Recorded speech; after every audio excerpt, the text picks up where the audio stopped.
Episode 27. Ada apa? Tanya Diva keluar dari kamar mandi. Maaf Nona, saya mengantar berkas yang perlu ditandatangani oleh Nona. Tetapi karena saya tidak melihat Nona, saya merasa khawatir dan ingin memastikan apa Nona akan baik-baik saja. Jelas karyawan itu peduli. Terima kasih. Tapi aku merasa sangat tidak enak badan. Beberapa hari ini aku sering mual, ucap Diva memegang perutnya. Mual? Hal yang Nona alami sama persis sepertiku saat aku hamil anak pertamaku. Saat itu aku mual, pusing, dan jadwal PMS-ku lewat, ucap karyawan tersebut kepada Diva. Diva kaget dengan apa yang dikatakan oleh karyawan tersebut, karena jadwal PMS-nya juga telah lewat dari biasanya.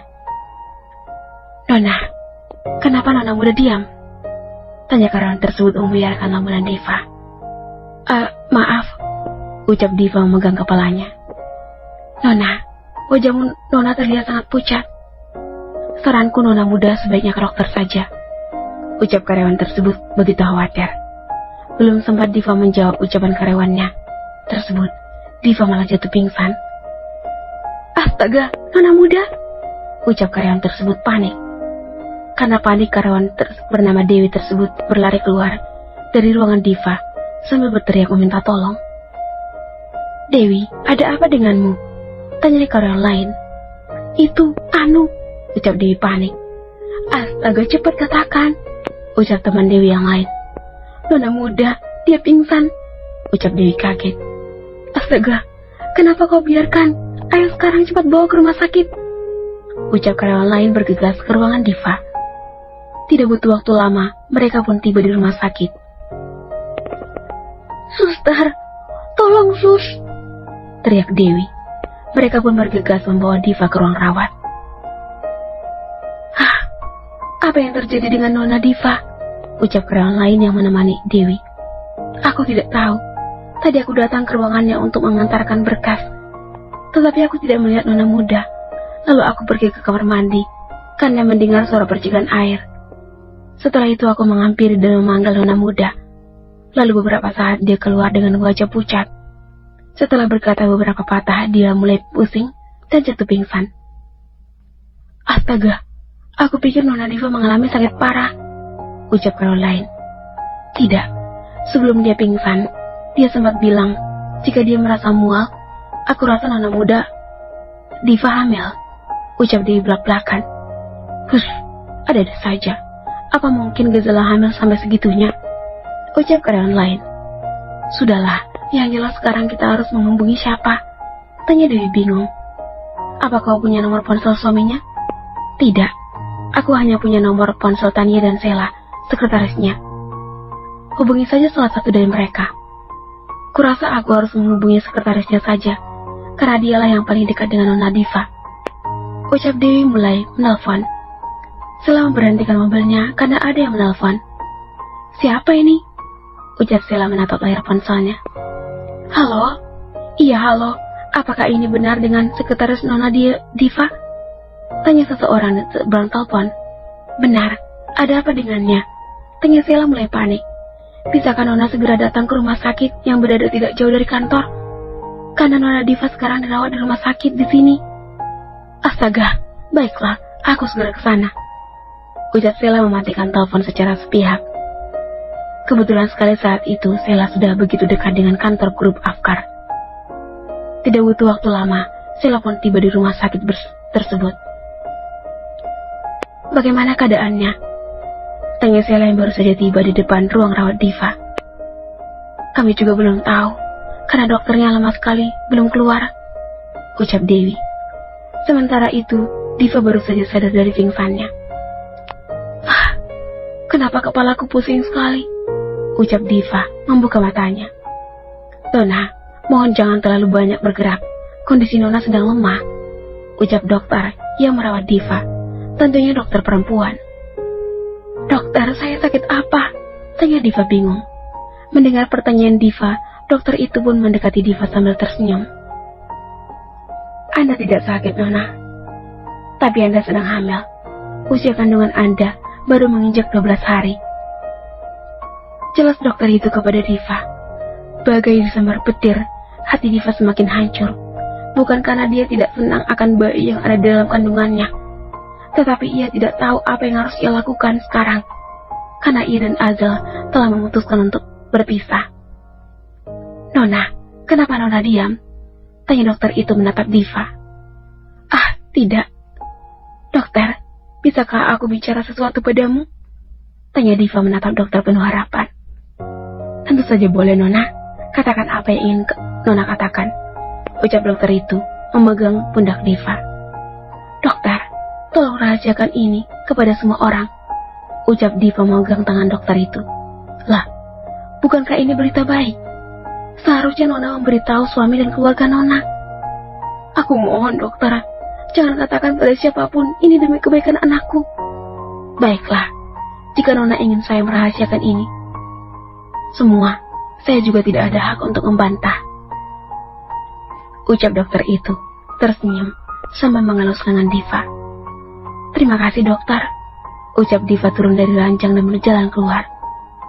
Di luar sudah ada Sela dan juga karyawan Diva. "Kakak ipar," ucap Sela langsung meluk Diva. "Sela, apa yang kau lakukan di sini?" tanya Diva bingung. "Bisa-bisanya kau bertanya seperti itu. Apa kau tahu aku sangat mengkhawatirkanmu?" ucap Sela menahan kesalnya. "Ais, maafkan aku Sela. Aku baik-baik saja. Kau tidak perlu khawatir," ucap Diva melepaskan pelukannya. "Nona muda, apa yang dikatakan dokter?" tanya Dewi. "Ah, tidak. Dokter bilang aku hanya kecapean." Benar kan cuma kecapean seperti itu?" tanya Sela. "Benar. Sudahlah, jangan khawatir.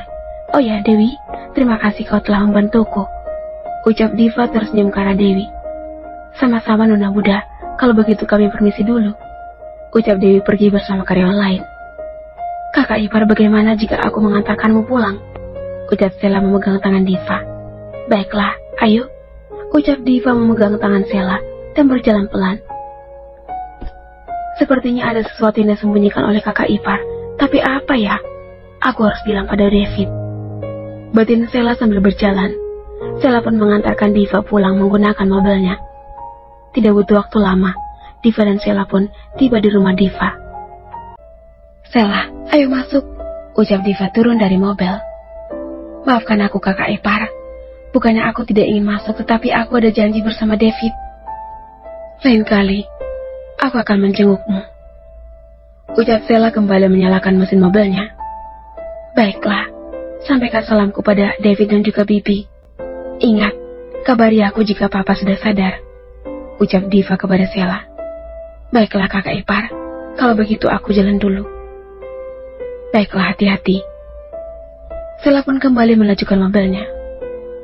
"Maafkan aku kakak ipar, aku mencurigai ada sesuatu yang kau sembunyikan. Aku harus menyelidikinya," ucap Sela sambil menyetir mobil. Sementara itu Diva baru saja ingin masuk ke dalam rumahnya. "Diva?" ucap seseorang dari arah belakang Diva. Mendengar ada suara yang memanggilnya, Diva pun menoleh. "Ayah?" ucap Diva kaget. Tanpa berkata sepatah kata pun, Adnan langsung memeluk Diva. "Diva, maafkan ayah." "Kenapa ayah ada di sini?" tanya Diva tanpa membalas pelukan Adnan. "Diva, ayah ingin tinggal bersamamu. Ayah tidak ingin bersama Maya lagi." "Sudahlah ayah, aku tidak ingin melihat ayah berada di sini sekarang juga pergi dari sini," ucap Diva membentak Adnan. "Diva, ayah mohon, berikan ayah satu kesempatan lagi untuk menebus semua dosa-dosa ayah," ucap Adnan berlutut di kaki Diva. Diva berjongkok dan melepaskan tangan ayahnya yang memegang kakinya. "Ayah, sekali lagi aku tegaskan, pergi dari sini dan jangan pernah injakan kaki ayah di rumah ini lagi," ucap Diva ingin masuk ke rumah dan sambil menyeka air matanya. "Diva, tunggu. Ada yang ingin ayah katakan tentang ibumu," ucap Adnan memegang tangan Diva. "Jangan menggunakan nama ibu untuk membuat aku memaafkan ayah," ucap Diva menahan tangisnya. "Diva, ayah mohon, kali ini saja biarkan ayah masuk dan menceritakan semuanya kepadamu. Baiklah, setelah itu pergilah dari sini. Adnan mengikuti Diva dan masuk ke dalam rumah. Duduklah dan katakan apa yang ingin ayah katakan, ucap Diva duduk di kasur. Diva, sekarang kehidupan ayah sudah hancur. Tara adikmu masuk rumah sakit jiwa, dan Maya, ayah sangat bosan tinggal bersama dengannya, ucap Adnan menundukkan kepalanya. Ayah dengar, aku tidak ingin mendengarkan apapun tentang mereka. Bukankah ayah ingin mengatakan sesuatu tentang ibu? Maaf Diva. Baiklah, ayah akan mengatakannya sekarang. Diva, dengarkan ayah, kematian ibumu bukanlah disebabkan oleh bunuh diri, ucap Adnan menghentikan kalimatnya. Diva kaget dengan apa yang dikatakan ayahnya. Selama ini Diva juga sudah tidak percaya jika ibunya meninggal karena bunuh diri. Namun saat Diva berusaha menyelidiki semua itu, ia tidak menemukan bukti apapun. Di sisi lain,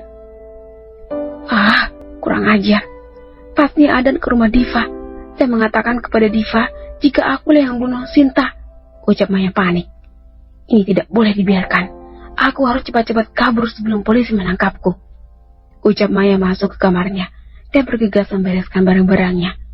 Sementara itu Adnan masih belum mengatakannya. Ayah, kenapa ayah diam?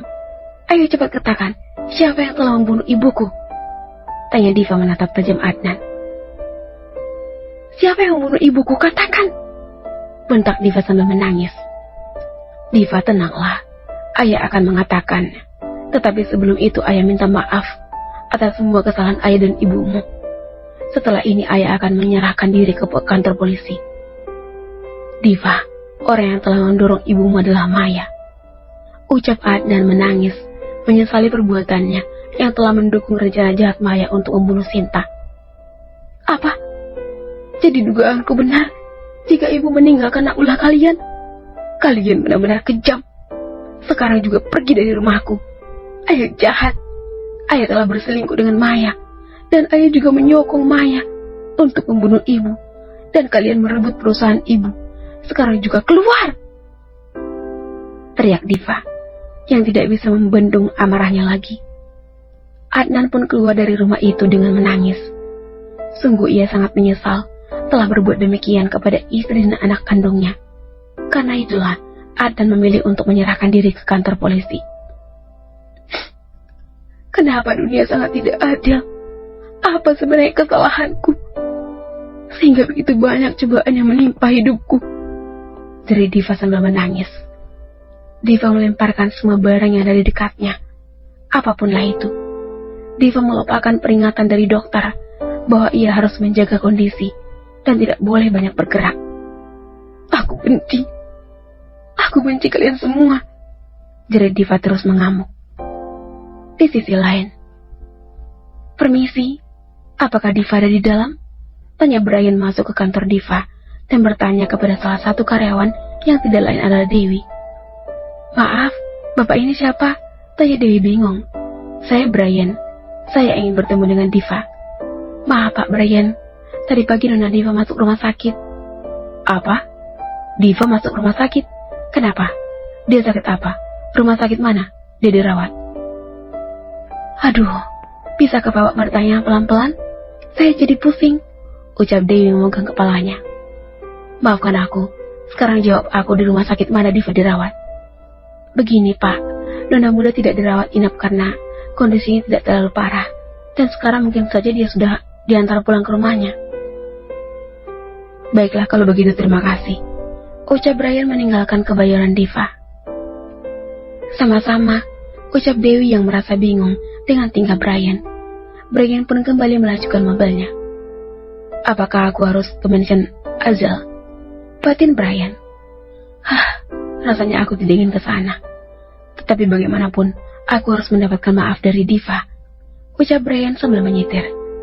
Brian tidak mengetahui apapun soal rumah tangga Diva dan Azal yang sudah tidak baik-baik saja.